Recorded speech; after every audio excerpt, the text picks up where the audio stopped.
Qual o seu nome? Eu falo o nome completo? Ah, pode ser. Qual o seu Não, nome? completo não, mas tipo assim, só o primeiro nome. O completo eu não vou dar não, mas só o primeiro nome ou o nome todo? Qual o seu nome? Tá bom.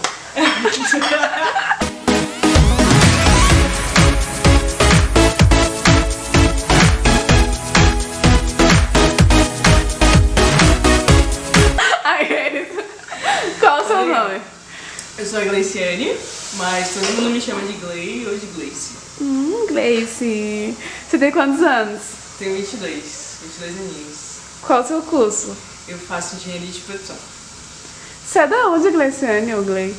Glei. Glei. Eu sou do Tocantins, a universidade chama-se Gurupi. A universidade chama-se Gurupi, Grupi. no Tocantins. Fica Ai. longe. Que legal. E por que você escolheu estudar aqui na UNB? Na UNB? Então, eu acho que a UNB me escolheu, na verdade. Deixa eu pensar aqui como é que eu conto essa história de uma maneira breve, porque eu sempre conto ela muito longa. Mas, resumindo, quando eu fui pro ensino médio, eu tinha uma professora que veio me falar, não só pra mim, claro, né, mas pra turma inteira, que existia uma universidade pública que tinha uma forma de avaliar os alunos que era um pouquinho mais fácil do que os vestibulares comuns, que é o PAS. E aí, quando ela falou isso, eu estava no primeiro ano, mas eu fiz ensino médio técnico. E aí eu não tinha que pensar nisso. No caso do ensino médio técnico, você só precisa fazer a primeira prova no segundo ano. Então isso ficou longe da minha cabeça por um tempinho. Mas aí, depois, acho que uns 6 meses depois, eu fiz uma viagem pra conhecer uns primos. Eu fiz uma viagem e uns primos meus eram de Brasília. E acabou que a gente decidiu ir pra Brasília. E no que eu vim pra Brasília, meu tio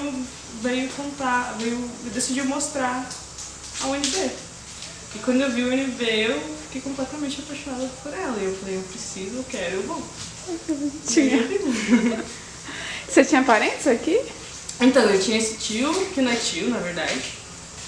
Ele era o ex-marido da minha... Não, ele era o viúvo da minha tia. E... eu tinha uma relação próxima no começo com minha prima, mas depois ela acabou. Então, eu meio que não conto como que eu tenha parentes aqui, entendeu? Porque eu nunca acesso eles. E como você ficou sabendo sobre a Casa Estudante Universitário? Então, essa mesma professora, quando ela veio falar dessa ideia de vir para Brasília, enfim, da ideia da UNB, ela falou que existia o programa de assistência estudantil. E aí, pesquisando na época, eu descobri que tinha moradia, eu descobri que tinha um auxílio permanência, que tinha o RU, né, que é a alimentação. E aí eu decidi que ia dar certo. Graças a Deus deu certo. Você entrou na UNB em que ano? 2015. 2015. E foi muito difícil você conseguir a residência? Então, eu não acho que tenha sido. Eu entendo que o processo ele é muito rígido, mas como eu me encaixava em todos os critérios, não foi assim muito dramático. E na época, a SET tinha acabado de ser reformada. Então você tinha muitas vagas, acho que praticamente todas as vagas que existem estavam para jogo. Então acabou que eu consegui até com certa tranquilidade. Eu sei que tem pessoas que às vezes precisam mais do que eu, que não conseguem tão rápido, mas graças a Deus deu tudo certo na época. E nesse período que você ficou esperando o resultado sair, você ficou na casa do seu tio? Não. Como eu te falei, eu não tinha esse contato com ele, entendeu? E não tinha uma relação muito saudável. Então, a gente juntou uma grana lá em casa pra me sustentar aqui pelo tempo que eu ia ficar aqui até conseguir os benefícios. Os benefícios não, a assistência. E aí eu dividi apartamento com um colega que também estudava na escola que eu estudava, que veio na mesma época, que passou pelo mesmo processo e tal.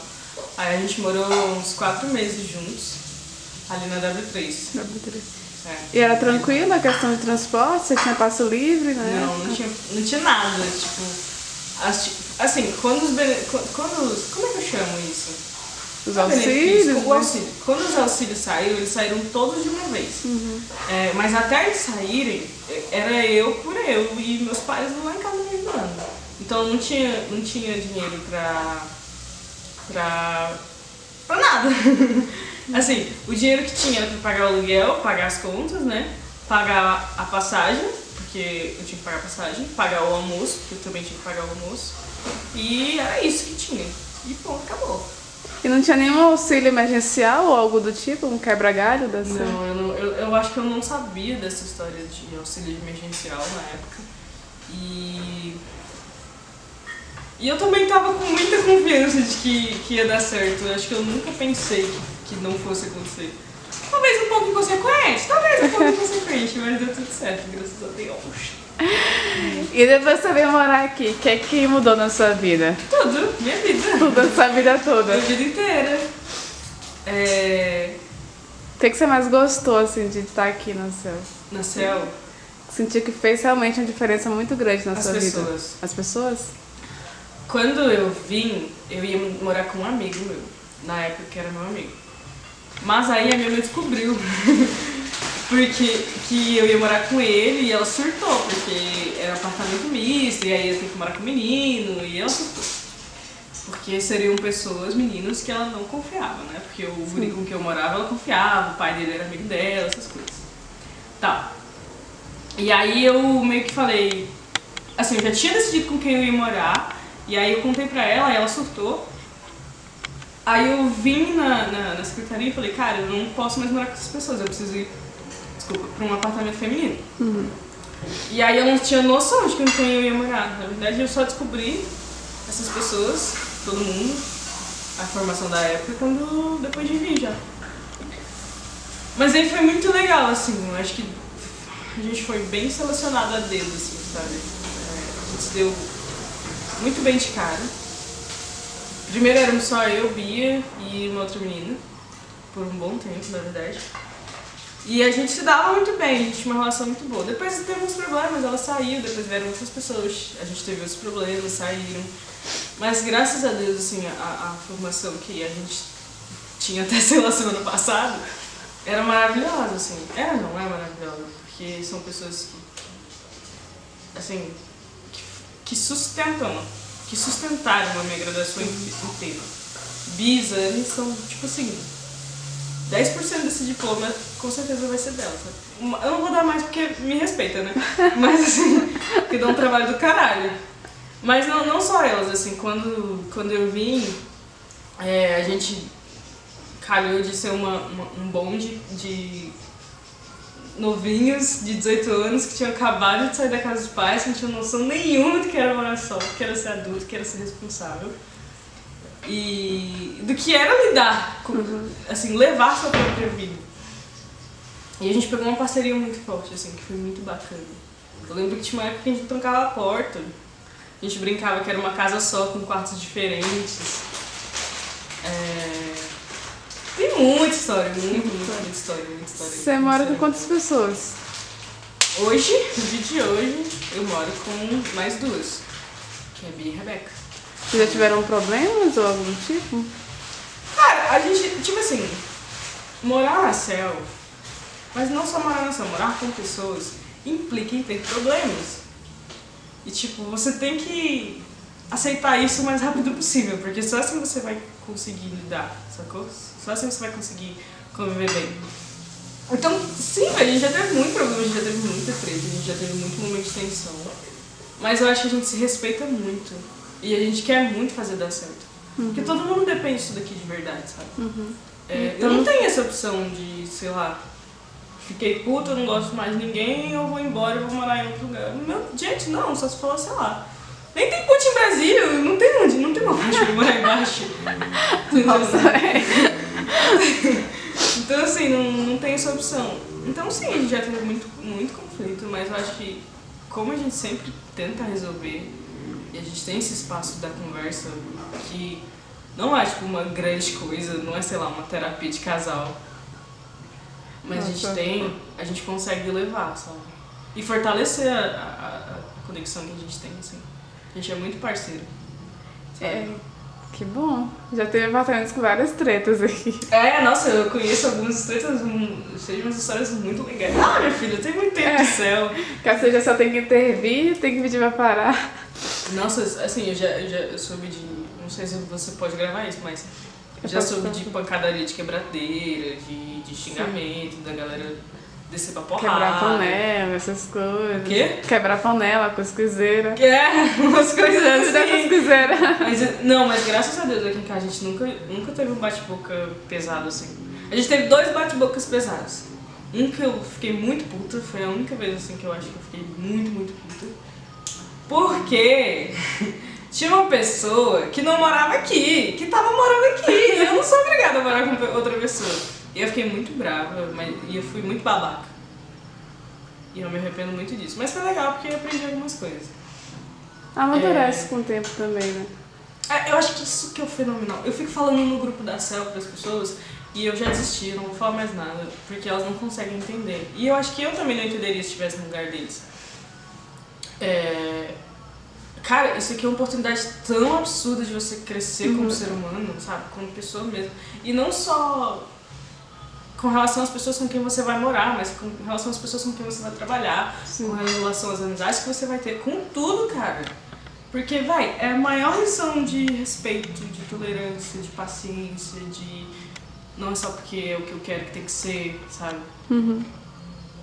Dá pra você realmente se transformar numa pessoa melhor aqui se você tiver de peito aberto pra isso. Verdade. Sabe? E como é a relação com a vizinhança aqui? É super tranquila? Vocês fazem alguma coisa, algum evento, alguma social? Então, conhecem? eu acho que a CEL teve fases. Eu sei que houve fases diferentes que eu não consegui viver, porque eu não tava aqui. Mas das que eu participei, tinha essa fase muito irmandade, assim. A gente tinha um grupo que chamava Nasceu Tempão, maravilhoso.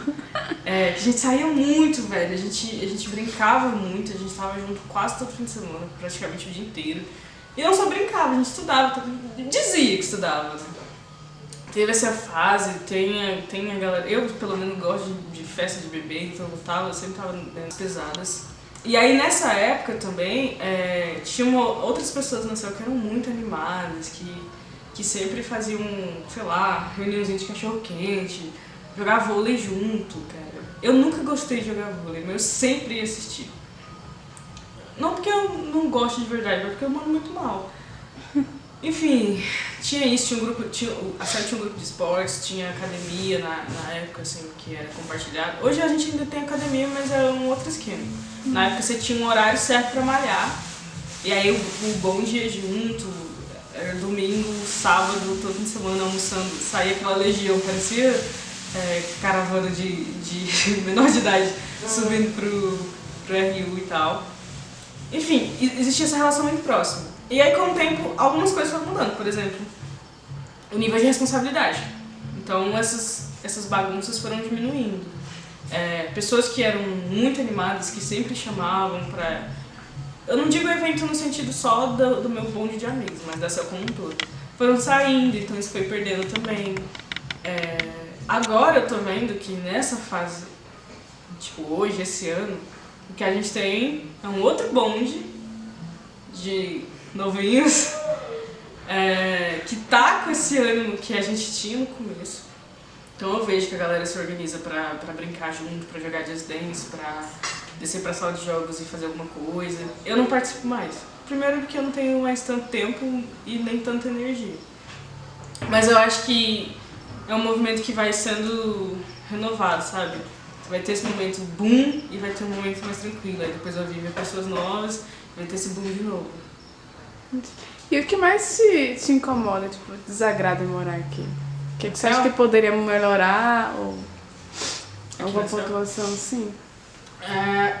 Eu não sei se é exatamente... Não sei se afeta diretamente a mim, mas eu detesto a irresponsabilidade que as pessoas têm com esse lugar. Pra mim, isso daqui, tipo, é bem público, é patrimônio público e precisa ser conservado, precisa ser muito bem cuidado, porque, porra, é o dinheiro da minha mãe que tá sustentando essa merda aqui, da mesma forma como é dos seus pais, dos seus avós, dos seus tios e de todo mundo que você conhece, sabe? E eu vejo que existe um descuido muito grande, as pessoas não estão nem aí se o apartamento tá limpo, se as coisas estão estragando porque não estão sendo cuidadas, essas coisas. E elas não conseguem perceber o cuidado que a instituição tem com a casa como um cuidado com a casa e não como uma invasão de privacidade, sabe? Então isso me incomoda muito, muito, muito, muito, muito mesmo. Outra coisa que eu não gosto é... Mas não sei se tem uma relação necessariamente com a instituição, que é... A gente não consegue acessar nada depois de 10 horas da noite. Eu digo, tipo... Espaços de convivência? A gente vive... A gente só tem uma linha de ônibus que passa aqui, certo? Que é o 110.2. E ele passa de entre 30 e 40 minutos no meio da semana até as 6 da tarde, sei lá, até as 8 horas. E depois ele passa de hora em hora até as 11. E no fim de semana é só de hora em hora até as 10. Esse é o transporte público que a gente tem. A UNB também tem o Intracamp, que é uma van ou um micro-ônibus, depende do quanto cada um deles está quebrado. E eles estão sempre quebrados. E é outra negligência que se tem com as pessoas aqui, que passa de hora em hora também, todos os dias, de segunda a sexta, na verdade. E é isso, esse é o transporte que a gente tem.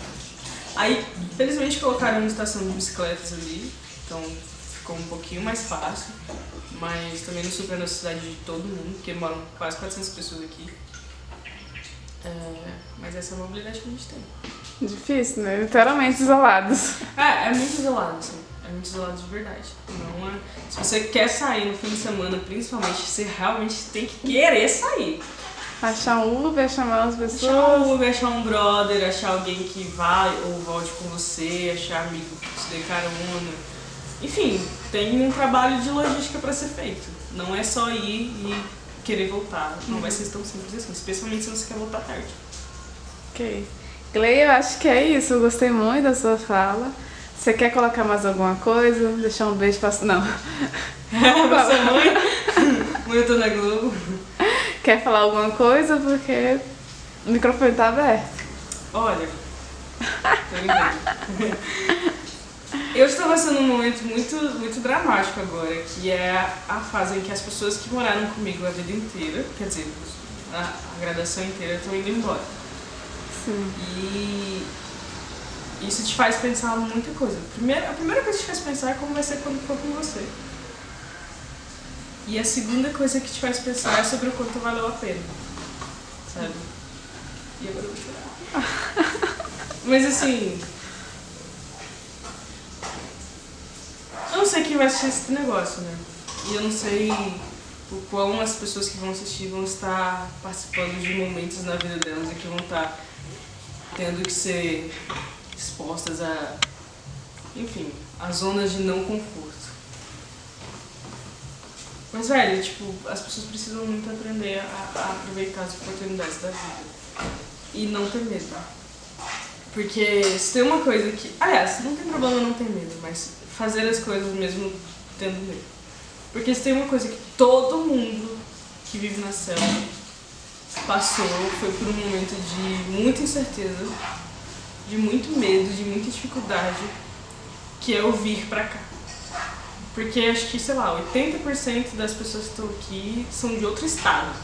E os outros 20% nem são de Brasília, moram no mínimo a 40 quilômetros daqui, sabe? No mínimo, no mínimo. E não é fácil você decidir que você vai largar tudo na sua vida e vir pra cá, sabe?